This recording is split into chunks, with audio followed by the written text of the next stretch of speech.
Hey, good morning. Let's go over today's trade plan. So the main catalyst this morning was the employment report, and so far we're seeing an upside reaction.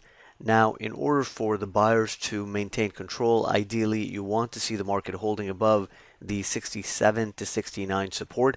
That essentially marks the overnight balance area high and the breakout area off of the non-farm payroll report. So if the buyers are going to maintain control, then ideally you want to see it holding above 67.69, and then the final spot is going to be 64.25 to 65.75, which we're going to use as the micro bull bear zone. That's essentially the launching point off of the report, and if you get a failure of the micro bull bear, then this entire upside move off the report becomes invalidated, and from there we can easily head lower to 58.25 to 60.25. So the overnight bias heading into the open is clearly bullish, and the buyers are dominant at the moment.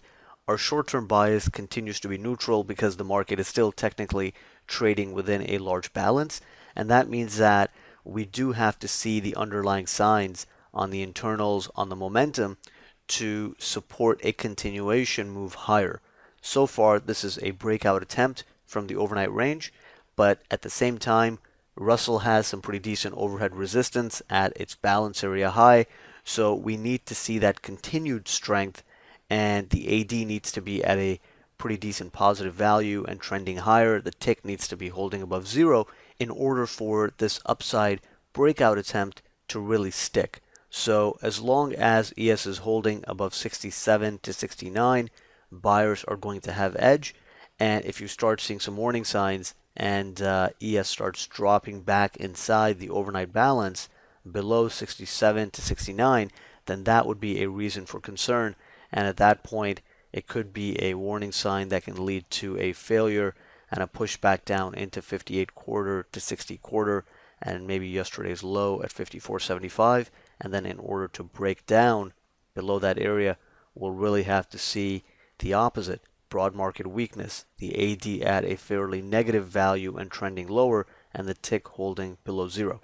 So despite the upside breakout that we're seeing right now, the short-term bias is still neutral, but with the understanding that above 69, the buyers are going to be dominant and in control.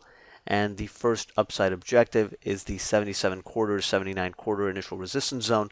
And then if we can break out beyond that, then we can basically start testing zone after zone, and it would signal buyers in control, and it would confirm the bullish bias. So a breakout above 77.25, 79.25, especially if it coincides with a breakout in the Russell to a new high, or at least Russell breaking out above its recent high of 1249 to 1250 half, then that could lead to a move into 81 half to 83 half and the 86.75 to 87.75.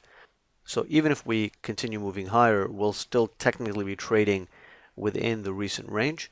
But if buyers are dominant, then we want to be cautious on the short side and really only consider taking shorts if there are clear-cut warning signs in real time, or if we are seeing a failed breakout attempt in the Russell and things are really reversing. And even then, you're going to want to time it correctly and get good location.